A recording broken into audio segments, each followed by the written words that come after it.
realmente no desaparece en ningún momento. Si no lo sustenta alguien, el Alguien lo poder ejerce. se va a ir Alguien lo ejerce. ejerciendo. Sí, alguien lo ejerce. Bueno, pues en este caso lo ejercía la corte. María Antonieta a todos sus amigos los ponía en posiciones privilegiadas, les daba exenciones privilegiadas y demás. Gastaba, como no tienes una idea, tenía un joyero de cabecera que le mandaba hacer collares, pulseras y demás, ¿verdad? Hay una... No me acuerdo bien de esa parte del libro. El libro lo leí hace aproximadamente un año más o menos. Pero hay una parte donde se narra precisamente una deuda que está tratando de cobrar un joyero a la corona por no sé cuántos trabajos que se le habían hecho. ¿Qué viene a suceder entonces? Todo este ambiente trae como consecuencia que se tenga que convocar a los estados generales. Los estados generales son ahora sí que el parlamento que existía en ese entonces, que llevaba 168 años sin convocarse. A partir de esto se convocan a los estados generales, se invita al ministro de Hacienda, Necker, Jack Necker, que era un ginebrino, a que exponga cuáles son las necesidades financieras del reino. Y dice, bueno, pues es que yo creo que él no estaba tan de acuerdo con subir impuestos, pero el rey empieza a presionar por este sentido y es cuando truena la bomba, ¿verdad? Dice, no, pues ¿sabes qué? No vamos a permitirlo y demás. El tercer estado, el estado llano, que venía siendo el pueblo, porque los estados generales se dividían en tres: el clero, la nobleza y el pueblo. Los primeros dos estados representaban el 1% de la población, el 99% está representado en el tercer estado. Ellos querían cargarle impuestos nada más al tercer estado. ¿Y qué venía a pasar? Venía a suceder que a partir de ese movimiento, pues se integra ya la gente del tercer estado, convocan a la Asamblea Constituyente o a la Asamblea Nacional, como le llaman los franceses, se juntan en el juego de pelota, juran no volverse a separar hasta en tanto no tengan una constitución y demás. La biografía va narrando todas estas partes de la historia. Cuando vivían tenían los palacios de Versalles y de las Tullerías en París. Quienes han estado en París reconocerán el Palacio Yo no, de las a mí se me hace Tullerías. muy feo, parece. Porque David, para los escuchas, David dice que París es feo. No, Entonces, a mí, yo les presenté 2 testimonios de amigas que me dijeron que no cumplió con sus expectativas, que hay poco bonito lo que nos platican y el resto es me gustaría que los mucho mierdero. escuchas que hayan estado en París le dieran a David cuál es su opinión sobre París. Otra opinión. No es Sí. una afirmación porque yo no he estado en París. Sí, bueno, pues cuando vayas te vas a dar cuenta. El caso es que en el Palacio de las Tullerías los llegan a encerrar también cuando se reúne en este sentido ya la Asamblea Constituyente y demás. Dicen, bueno, ¿sabes qué? El rey no se puede ir de aquí. ¿Por qué? Porque estaban pensando en establecer una monarquía constitucional. Y narra todo el sufrimiento que María Antonieta tiene después de haber tenido todo, de ser la reina de Francia, a ser prácticamente una reina presa. La revolución prácticamente los fue orillando a eso. ¿Sabes qué? Ustedes se van a quedar en el Palacio de las Tullerías, no van a salir. Únicamente van a salir a la Asamblea Nacional cuando se les marque, cuando se les llame, etcétera. ¿Qué pasa? En el Inter hay que decirlo porque eso sale en el libro y sale en todas las películas que han visto. María Antonieta tiene un amante, que es un conde sueco, de apellido Larsen, me parece, que hay un libro de un tocayo mío que se llama Sixto Sánchez Lorenzo, o Sixto Lorenzo Sánchez, algo así, que se llama El amante de la reina. Después lo comentamos. Pero pues, María Antonieta tiene este amante. No se supo de él, pero bueno, tenían encuentros furtivos. Te iba a decir que sí, consensuado con el rey. No, el rey andaba muy preocupado de otras cosas. El rey le gustaba salir a cazar. Como que así se sentía, yo creo que muy hombre, ¿verdad? Más, Decir, vamos a matar un pene más grande, ¿no, güey? Entre más largo sí. sea mi rifle, más grande es mi pene. Pues yo creo que Como algo así veía Luis XVI. Entre más grande sea su Homer, más grande es su pene. Pues bueno, más o menos no había Homers, pero había rifles en ese momento. Entonces, pues el rey andaba muy ocupado en sus asuntos. Y bueno, María Antonieta tiene estos encuentros, por así decirlo. Cuando la revolución, muchos hacen referencia que la revolución estalla con la toma de la Bastilla. Yo creo que en realidad esto se sale de control cuando los reyes, María Antonieta y Luis XVI, tratan de huir del Palacio de las Tullerías. No vamos a hablar tampoco del contexto histórico, que había problemas con Austria, que el pueblo desconfiaba de María Antonieta la austriaca, o como le llamaban algunos, la perra o la loba austriaca. Y ellos decían que era un espía que había enviado a Austria y demás. Francia traía problemas. Austria era en ese entonces un imperio fuerte, ¿no? Sí, claro, sí, desde ¿El luego. imperio austrohúngaro o todavía no era austrohúngaro? No, me parece que todavía no. Me parece que era apenas el imperio austríaco. No recuerdo la verdad con precisión. ¿Qué viene a suceder entonces? Ellos huyen del Palacio de las Tulleres y yo creo que aquí es cuando estalla la bronca. Los detienen en la frontera de Francia, no recuerdo con qué. Regresan a Luis XVI y lo enjuician, lo llevan a juicio ante el Tribunal Revolucionario. Ya no se le llamaba Luis XVI, porque como la revolución ya había triunfado, le llamaban el ciudadano Luis Capeto. Y el ciudadano Luis Capeto incurrió en delitos revolucionarios por X, Y y Z y le aplicaban retroactivamente normas que acababan de aprobar. En estricta técnica jurídica, Luis XVI jamás incurrió en ningún delito. No violó la ley tampoco. Sin embargo, bueno, la revolución, la muchedumbre y sobre todo la muchedumbre emperrada, así como lo manejas tú, orilla al Tribunal Revolucionario a tomar esta medida. Y es lo que decía en su momento otro personaje del cual me gustaría que viniéramos a hablar después aquí, que es Robespierre.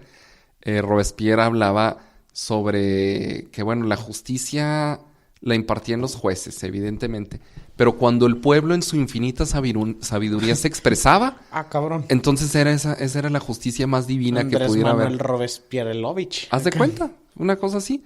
Entonces, como ya el Tribunal Revolucionario lo odiaba, pues ya lo sentenciaron, que es lo mismo que tenemos ahorita. Ahorita la gente no quiere ver a Peña ante un juez o ante ningún exgobernador, quieren verlo ante los jueces. Quieren verlos podriéndose en la cárcel o en la hoguera, sin necesidad de un juicio previo, sin ver si es justo. Es que son sin malos, ver si los es malos justo. no, los juicios sumarios son los que están mal hechos, ¿no?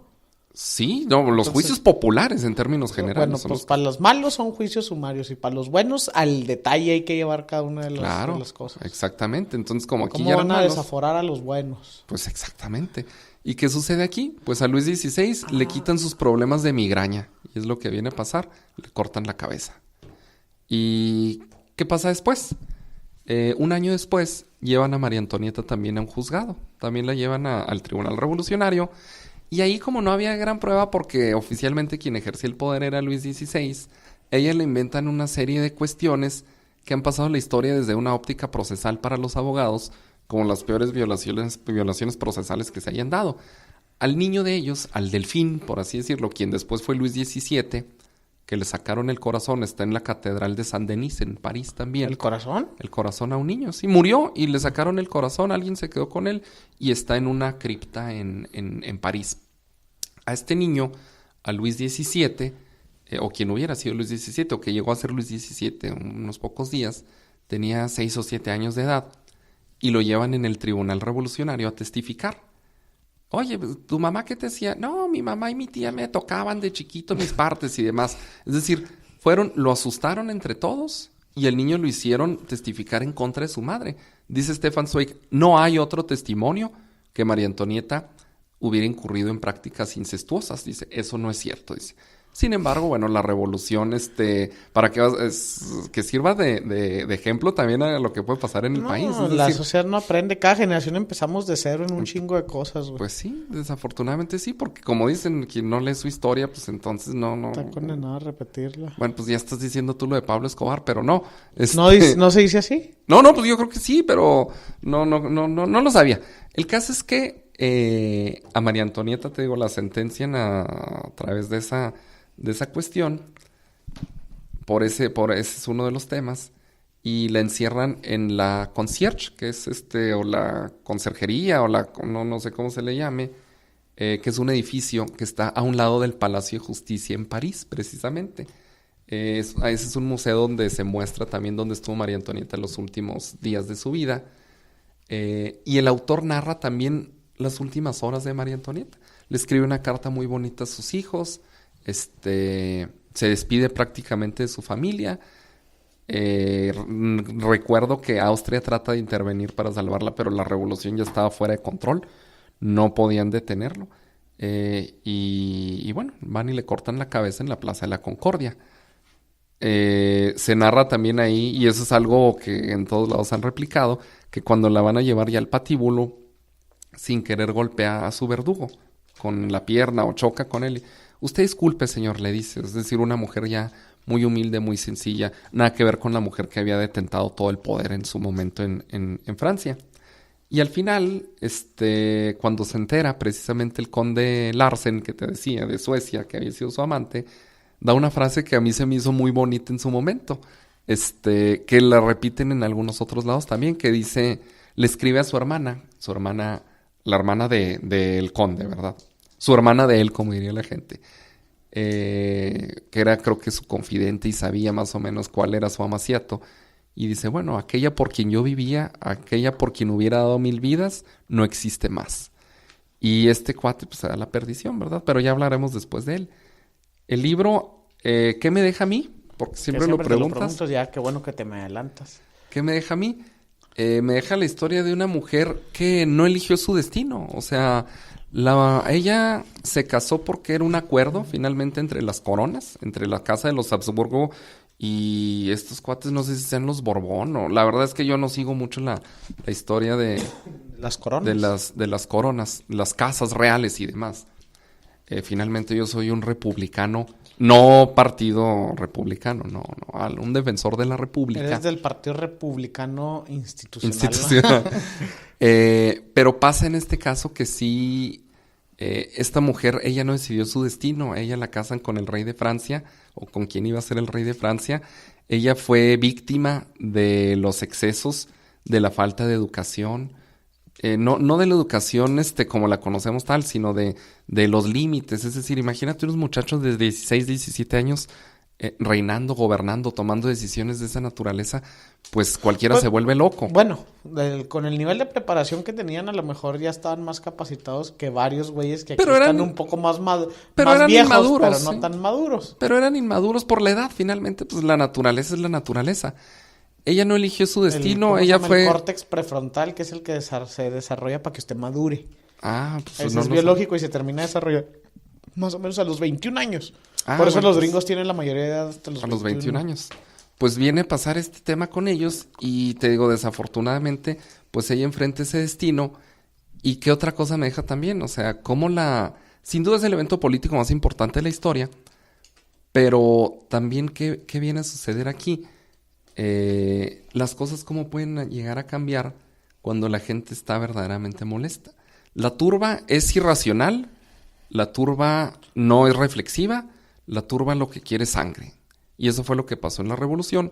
Dejó un legado la revolución, desde luego, la libertad, la igualdad, la fraternidad, como dicen los franceses, y los masones también.